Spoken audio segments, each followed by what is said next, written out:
기도하겠습니다. 사랑과 은혜가 풍성하신 하나님, 오늘도 우리를 말씀 앞에 서게 하시니 감사드립니다. 십자가 앞에 두시고 제자들의 발을 씻기시며 끝까지 사랑하신 주님의 섬김을 바라봅니다.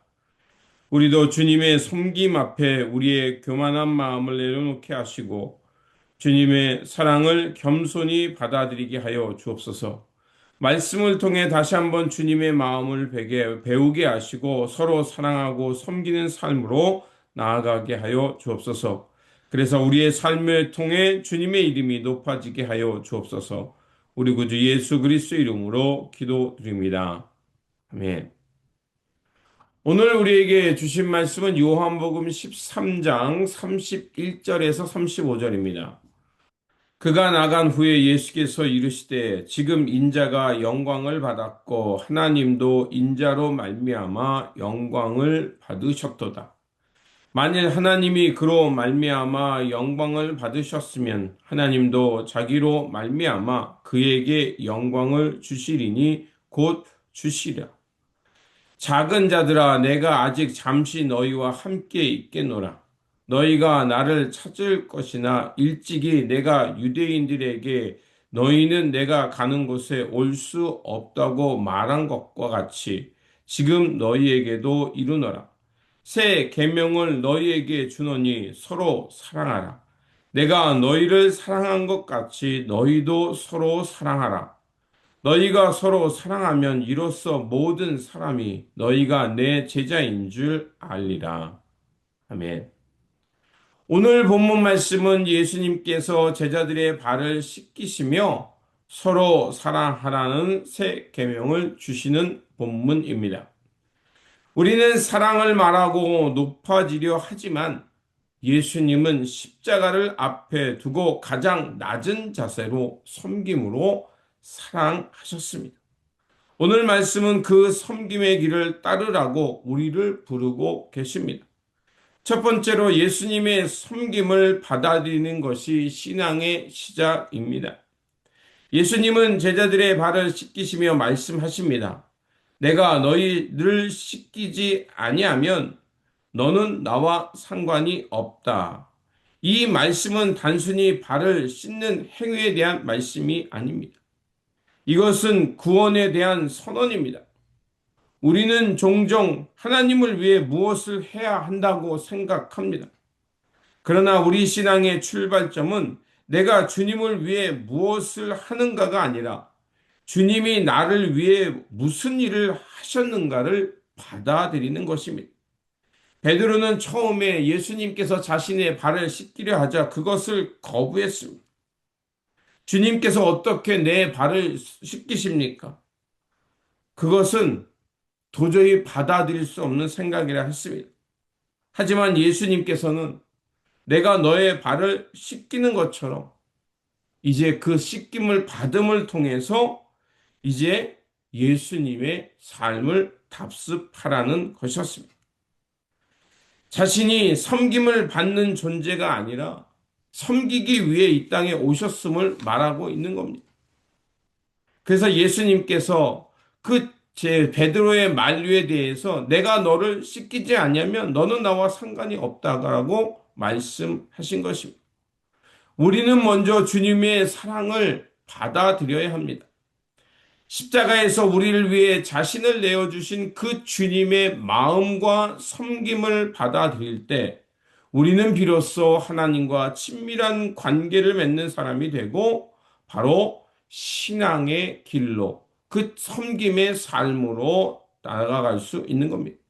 그래서 우리 신앙의 출발점은 예수님의 섬김을 우리가 받아들이는 것입니다. 두 번째로 예수님의 섬김은 십자가에서 완성됩니다. 예수님은 발을 씻기시는 행동으로 자신의 삶의 방향을 보여주셨습니다. 그리고 그 섬김은 십자가에서 완성되었습니다.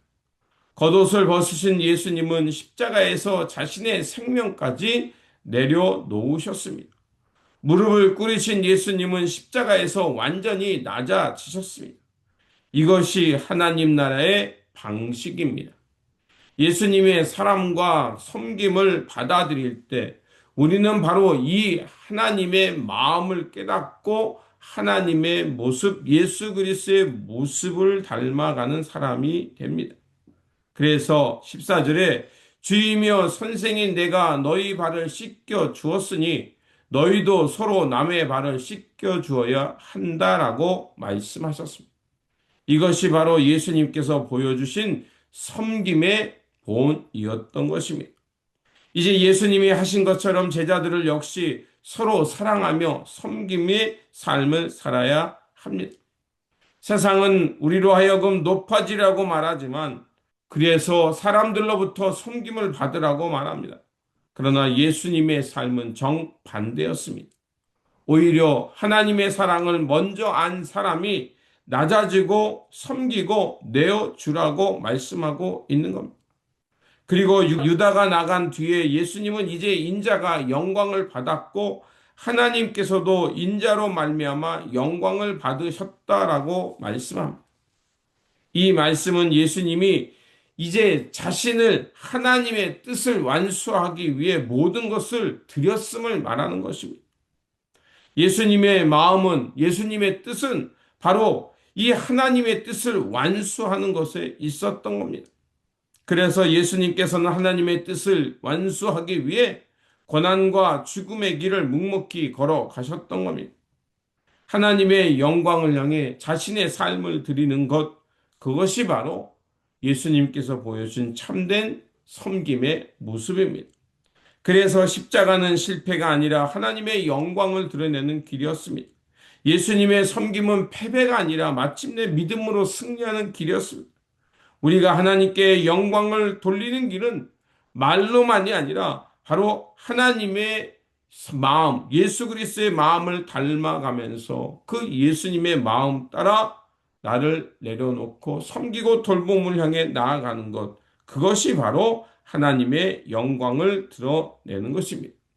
그렇게 우리가 하나님의 뜻을 이루는 삶이라는 것은 주님의 모습을 닮아 섬기고 나를 들여 하나님의 원하시는 일을 감당하는 것, 그것이 바로 주님께서 기뻐하는 모습이요 하나님의 영광이 드러나는 것입니다.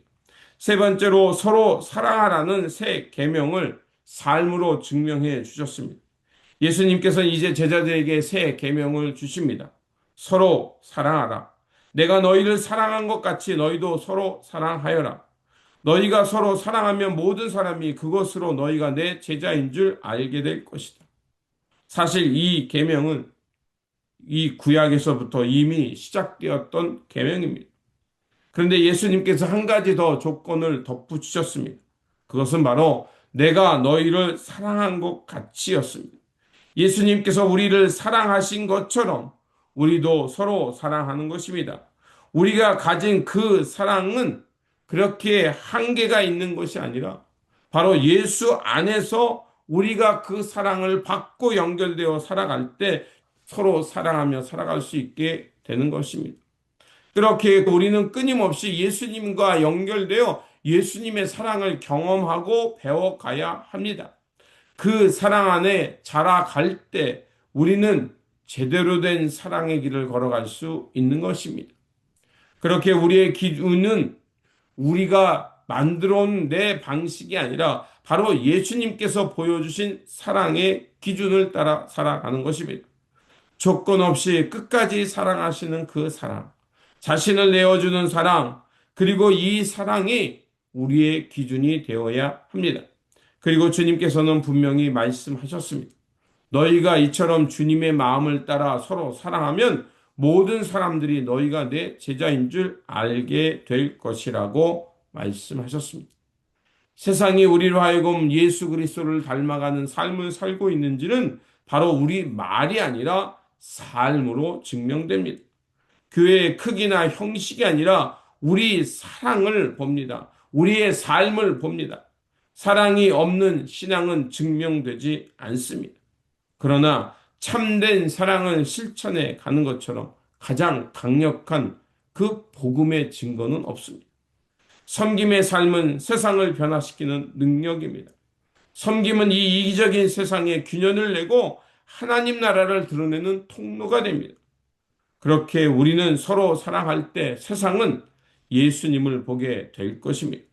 그러므로 예수님이 우리를 사랑하신 것처럼 그 사랑을 본받아 오늘도 우리가 만나는 사람들 가운데 주님의 사랑으로 섬기고 돌보고 그 주님의 마음으로 그들을 향해 나아갈 때 이 세상은 주님의 사랑을 알게 될 것이고 우리의 삶은 하나님의 영광을 드러내는 삶이 될 거라 믿습니다.